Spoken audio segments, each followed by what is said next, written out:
Imagine a deal so massive that it connects one third of the world's population, reshapes global supply chains, and tilts the balance of economic power.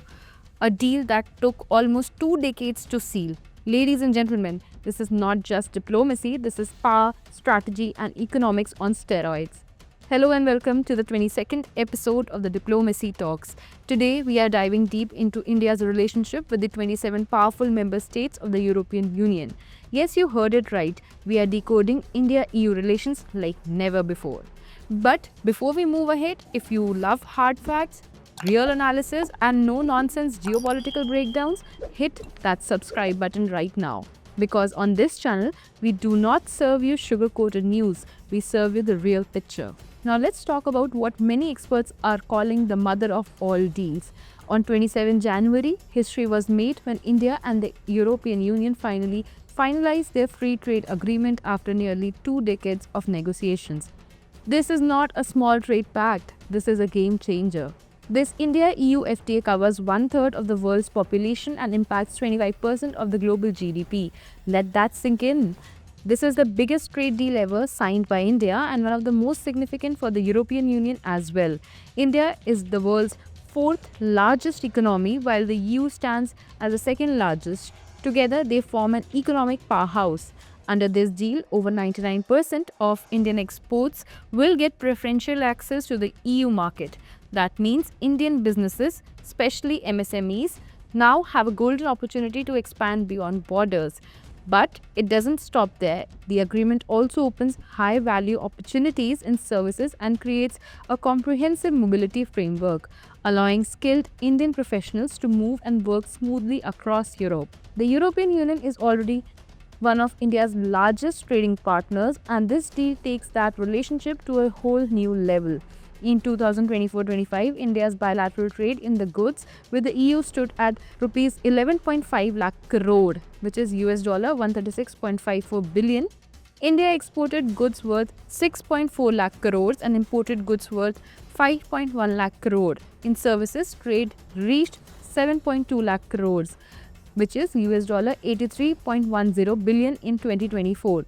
These numbers are only expected to skyrocket now. Let's talk about the automobiles, a sector where this deal can completely change the game. EU car manufacturers will now be able to introduce more high-end models in India. At the same time, this creates massive potential for Make in India and future exports from India to Europe. Indian consumers will benefit from better technology and stronger competition, while Indian manufacturers get a pathway into the elite European market. India's agriculture and food processing sector is also set to gain big time. Indian tea, coffee, spices, fresh fruits, vegetables, and processed foods will now have better access and competitiveness in the Europe. At the same time, sensitive sectors like dairy, cereals, poultry, and certain fruits and vegetables have been fully protected, meaning India has played the deal smartly, balancing exports with domestic interests. Services, which are the fastest growing part of both economies, will see massive growth with guaranteed market access, non discrimination, digital services focus, and easier mobility. India's IT and professional services sector stands to gain tremendously.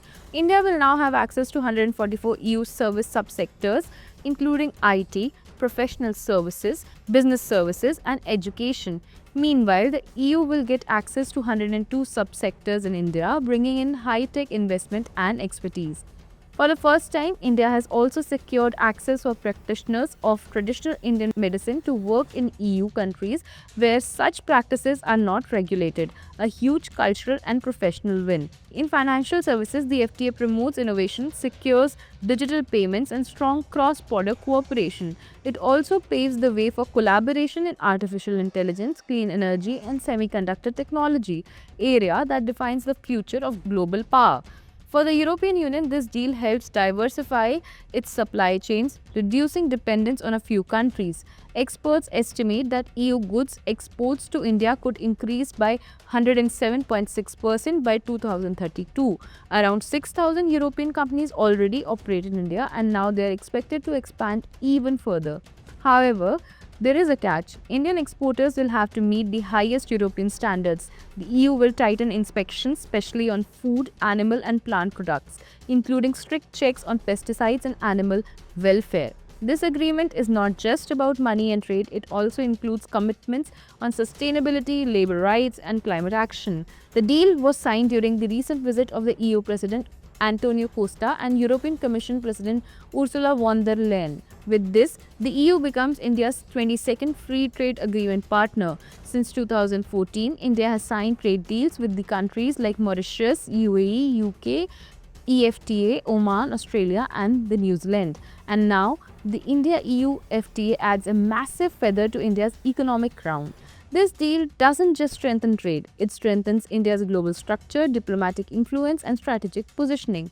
Keep following Sawal That Matters and tell us in the comments which country should we focus on in our next episode next Sunday.